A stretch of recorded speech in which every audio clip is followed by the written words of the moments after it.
I always wanted to be an astronaut, and here I was at the Air Force Academy, getting ready to declare my major. I wasn't qualified for flight, but I knew that physics would get me to the moon and beyond. Unfortunately, the physics department didn't want me to declare them as my major. I argued even though my grades were right, even though my personal experiences were appropriate, but still they insisted, you can't declare physics. Finally, they explained why. You can't declare physics because you're black, and blacks can't do physics. Now, I may look like a cream puff sometimes, but you're not going to tell me what I can and can't do. So I decided to declare physics as my major, and my grades were good enough, but I still ran into trouble about halfway through the program. I felt like I was going to fail out. I didn't know why test after test just kept being miserable, just kept failing and performing poorly. I would go in for extra instruction, doing everything I knew how to do. And finally, on a day when all of the other physics instructors were gone, my professor leveled with me. Look, my job is to get rid of you. And if you will stop coming into my office, I will stop feeding you the wrong answers. In that moment, I felt so alone. I felt so overwhelmed, and I felt so hopeless. I didn't know how I was going to succeed in this program when even the instructors were trying to get rid of me. I felt like my life was one struggle after another, and quite frankly, I was tired of the struggle.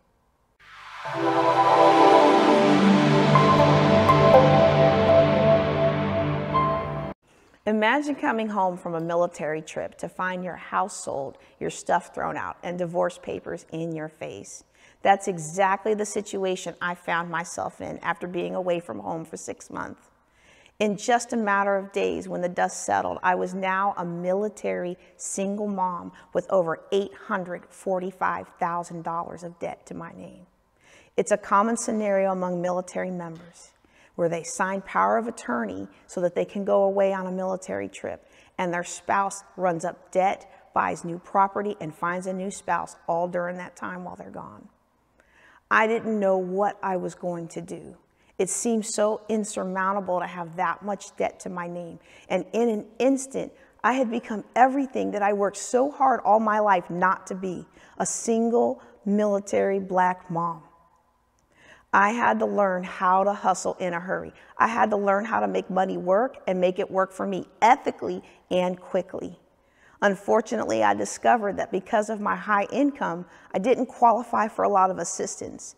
Again, I felt so alone and didn't know what to do. I felt so worried that I wasn't going to be able to overcome this. And not only was I stressed about myself, but I thought about the cycle that I was perpetuating with my son, me coming from a broken home, his father coming from a broken home. Were we going to repeat the cycle of living in the projects that he had inherited from his father? Were we going to repeat the cycle of trauma and abuse that he inherited from his mother? I didn't want that for my child, but I didn't know what to do. I just knew that there was something out there, that this couldn't be all that God had called me to. This couldn't be all that my life was going to end up to being. There was got to be more to life than this.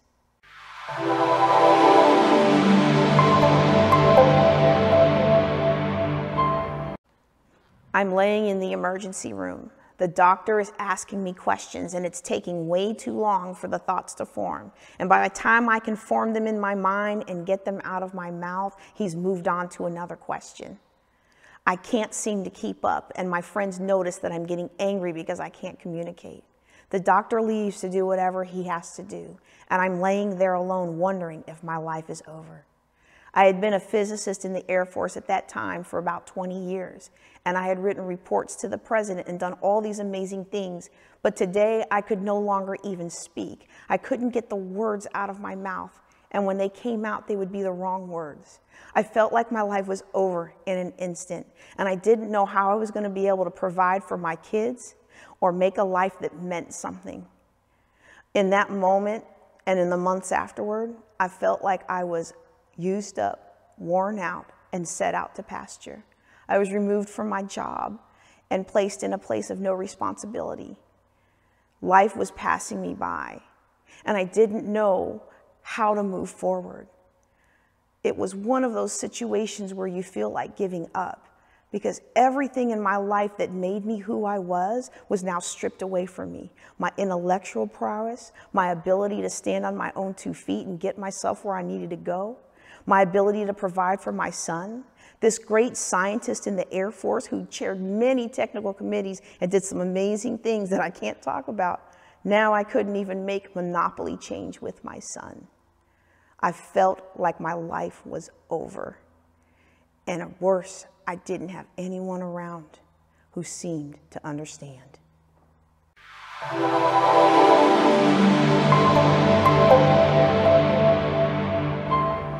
Thank you so much for watching the Making of an Entrepreneur DocuSeries. I just want to take a moment to talk to you. That's right, you that's watching right now. You the mom, or maybe you're the dad, or maybe you're an entrepreneur, or perhaps you're an auntie or uncle, but you're someone out there that has a heart to give, you have a heart to serve, and as you're watching this Making of an Entrepreneur DocuSeries, you may be thinking to yourself, wait a minute, I've had some life lessons, I've had some setbacks, I've had some experiences, I've gone through some things that have helped me become a better person, and I want to take that and I want to release that to other folks. Okay. Maybe you're a speaker and you're already doing it. Maybe you've written books and you've already done that. Or maybe the story that's inside of you, the expertise that's inside of you, the message inside of you, this is the right platform for you to make a bigger difference and a bigger impact in the world. Now, this whole Making of an Entrepreneur DocuSeries, if you had to sum it up in just one word, and it's kind of hard to do that, but as I'm talking to you and you're listening right now, you might be saying, Shay, what's the one word? And the one word I would say is just legacy. Legacy. There's a legacy I understand that you want to leave for your family, and I get that, but there's also a legacy of your knowledge. There's a legacy of your expertise. And think about this. You're able to share your message or share your story or share your expertise, and long after you're gone, they still have a window into the soul of who you are and the impact that leaves behind. If that's you and you someone that's want to get the information, you're someone that's ready to do something bigger than just your business and bigger than just making more money, but you want to have more meaning in the world, do me a favor. Go over to www.themakingofanontrepreneurdocuseries.com. I know it's a long email, a long address, but I want you to hear it again one more time. themakingofanoentrepreneur.com. Now, when you get there, just put your first name and your last name and your phone number and information in there. Worst case scenario, you have a meeting with the team and decide, hey, me being a cast member, this isn't a good fit, but I had a lot of fun. Best case scenario, you decide to take a step. Folks understand your backstory, understand what you've been through, and the world is much better off while you're here. And when the day comes and you decide to transition and move on, it's still doing very, very well. So with that being said, I just want to pop in. Thanks a lot for watching the Making of an Entrepreneur series. My name is Shay Brown. I want to encourage you to continue to watch, and I'll see you at the next episode. God bless.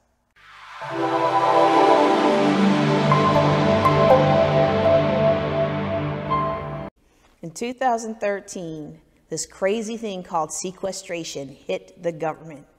For those of you who don't know what sequestration meant, it was when Congress failed to pass the defense spending bill so that all the military and federal civilians could get paid.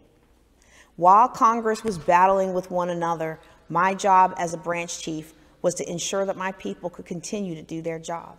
And I quickly found myself in two separate worlds. On one hand, I had my church world, my family world, my local community. And everyone I knew in that local community was stressed to the max, worried about how are they going to pay their mortgage? How are they going to put food on their table? Because now we are at risk for not getting paid. On the other hand, I had the scientists and engineers who worked for me. And I sat down with each one to counsel them and give them lists of helping agencies in case they were feeling the same stress that my church folks and my local community felt. Every single one of those individuals that worked for me had a 6 to 12 month savings account. They had planned for financial adversity because their culture taught them to plan for financial adversity. Their culture and their upbringing told them to minimize debt, to buy as much as they could on cash, to live below their means, and to have a healthy savings account. For me, that was a defining moment because I realized that even though I had learned how money worked so that I could get out of an enormous amount of debt, I had never learned how to pass on money skills to the next generation. And now I began to see that that foundation of solid wealth management skills not only could provide the finer things in life, but could also give peace in the time of a storm.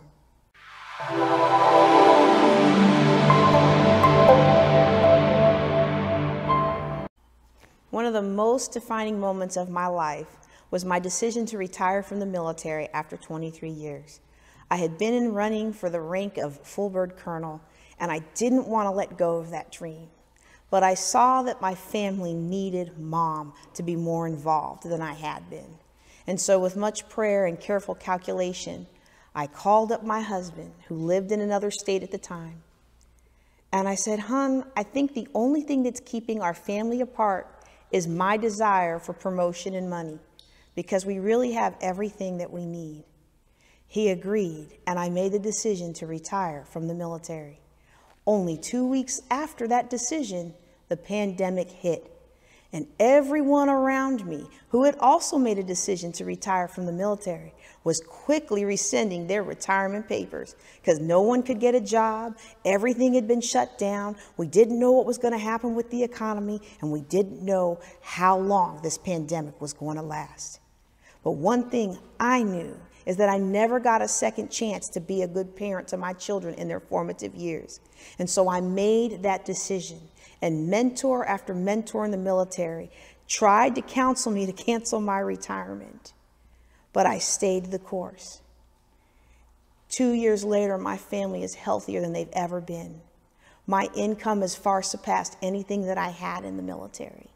And my life is a testament that you can start at rock bottom and you can still come out on top. From hundreds of thousands of dollars of debt to being a stay-at-home, self-employed, work when I feel like it mom. That's how I know that I can help you change your life, and I can help your company be an enabler to help your people live their best lives.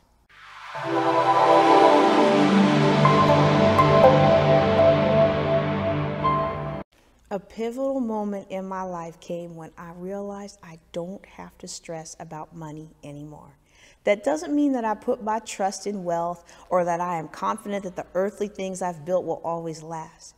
But one thing that I've learned in this journey is that there are time-tested success strategies that no matter what happens to you in your life, if you fall, you'll be able to get back up and be successful again. And that's the same kind of strategies that I used in order to get out of that $845,000 of debt. I was worried about myself, but once I settled my own future, then I realized it was time to leave a legacy for my children. And I thought that was going to be a lifelong journey, that it was going to take the same 45 years that it took for me to get my life together, to help them get theirs together.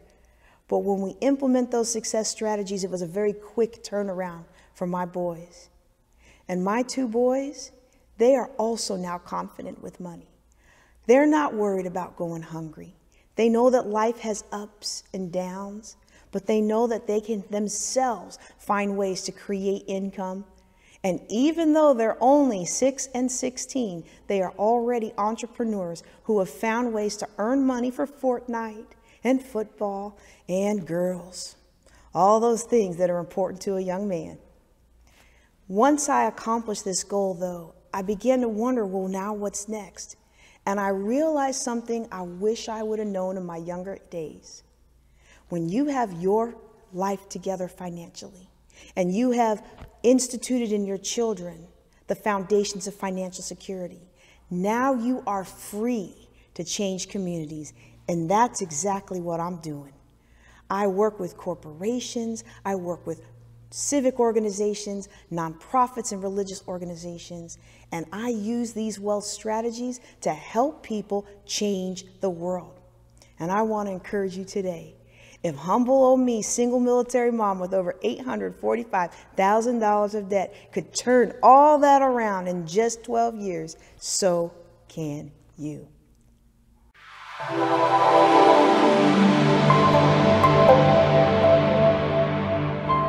It's a great day. My name is Shay Brown. I just want to speak to you, the speaker, or maybe you're not even a speaker, right? Maybe you're not a speaker, but you have a message inside of you that you want to release, or maybe you have a story, right? A story of your life, a story in your career, or maybe as you're listening right now, you're an expert, right? You're an expert at teaching people how to do something. You're an expert at raising kids. And I want you to imagine for a moment that you had an opportunity to share your message or your story on a bigger stage. And I'm going to talk about that in a moment and what that would mean for you if you could reach your target audience.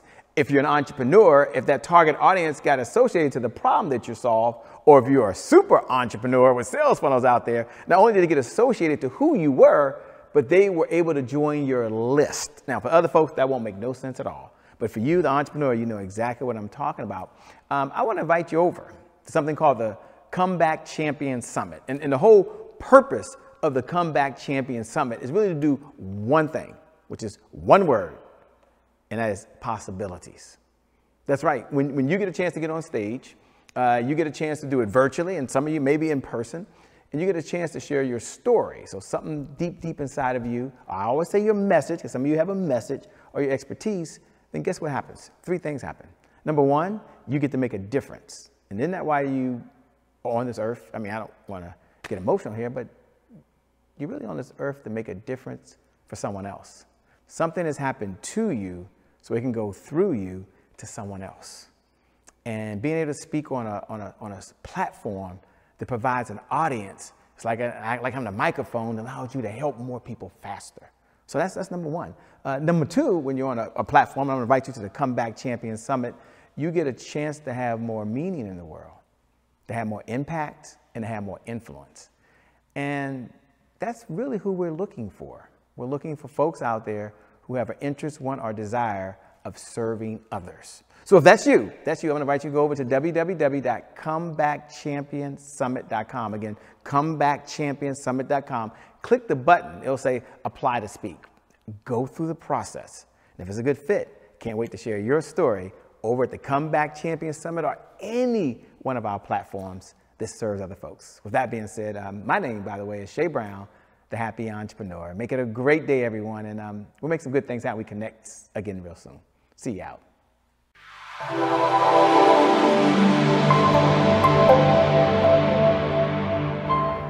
If I could have a talk with my 21-year-old self, I would tell her that it doesn't matter where you're starting from. It matters how you finish. Too many people think, like I used to think, that if you had a poor education or a poor upbringing, or you came from the wrong side of the tracks, or maybe you had devastating medical issues, that those things mean that you can't succeed. And what I've learned is that there are time-tested success principles that work despite all of those situations that we bring to the table. And I would tell that 21-year-old self that no matter what life throws at you, if you will live your life according to those success principles, you will succeed. It's not an if, it's not a worry, it's a confidence that you can succeed. It's knowing, and I would communicate to her. I would wrap my arms around her and hug her and let her know that no matter what other people say to her, no matter how people try to make her feel, no matter how many mistakes she's making as she's trying to figure out this thing called life, that there is a way forward and that she will be successful.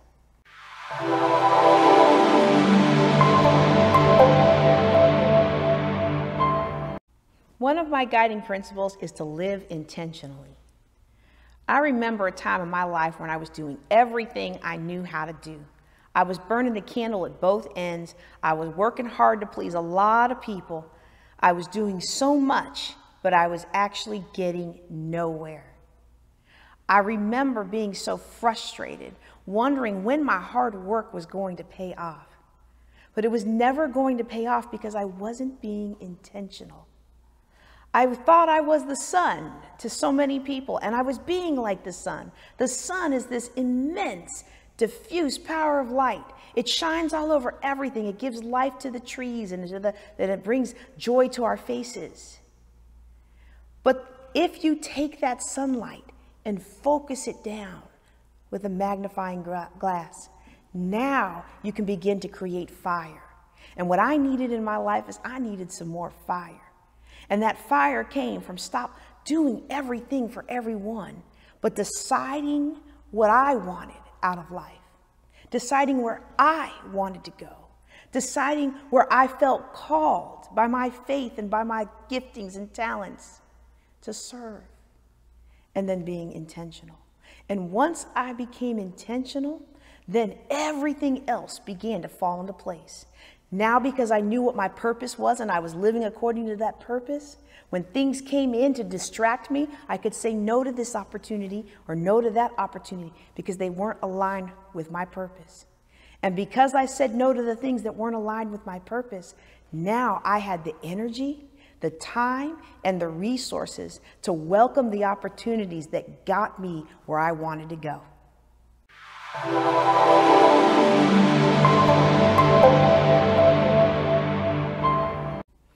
A founding guiding principle of building wealth and financial security is to deal with facts, not feelings, when it comes to money.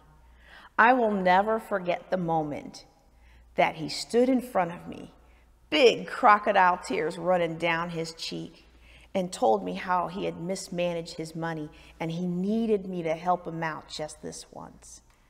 Instead of seeing the red flag for what it was, my little teenage heart went aflutter. Oh, he trusts me to show me this sad side of himself instead of being the tough guy. Savings over here, liquidated investments over there, $800,000 of debt over here. I have learned the hard way not to give your money to some smooth talking man. But that's not the only time that our feelings can get us in trouble when it comes to money. In fact, I'll never forget the time that we got a hot tip from our brother at the barbershop. Oh, my brother, always after each business opportunity, had heard that Kmart was about to split its stock. And that meant for every stock you held, you were going to have two. And then the price would raise and you would be so rich. We liquidated our entire savings on Kmart stock. And it did split just like the brother from the barbershop said it would. And then 2 days later, they went bankrupt. And we lost everything because we were chasing after feelings. And in both of those situations, the common feeling for me was validation. I felt validated when my man came to me for help. I felt validated, or I thought I would feel validated when we were going to be filthy rich off a Kmart stock. It's important to chase after facts, not feelings when it deals to money, because there are time-tested principles for success, solid principles that will always lead to financial success as long as you follow those plans.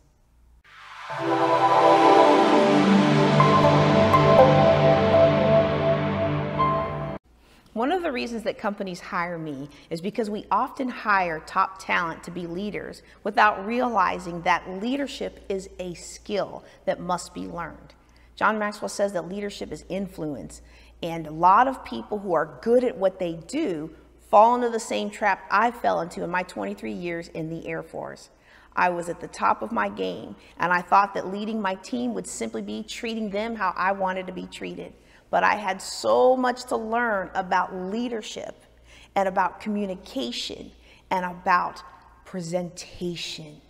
And what I found that not only can I help those leaders take their leadership to the next level, inspire their teams to produce more, help their companies to improve processes, and ultimately increase profits. But I also discovered that the same principles that allow all of that leadership growth are the same ones that help people win with money. So whether you're in the boardroom, the courtroom, or in the homeroom, I am here to help you and your company, your organizations, your nonprofits, your ministries win with money.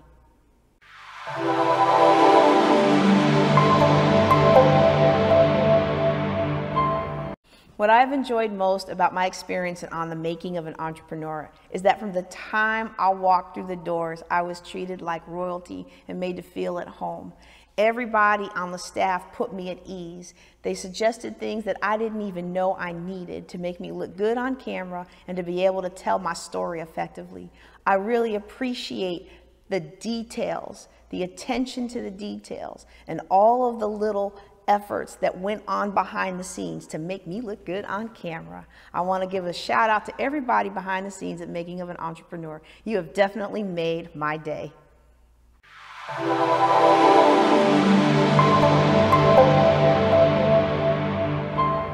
It's a great day. My name is Shay Brown, and I just want to talk to all my entrepreneurs out there. And if that's you, like you, the entrepreneur, you, the business owner, you, the speaker, you, the coach, you, the author, you, the network marketer, you, the person that just want to do more good in the world by solving a problem, and you want to be paid, right? And so think about right now, if you had more high qualified paying clients that was like banging at your door, how would your life be different?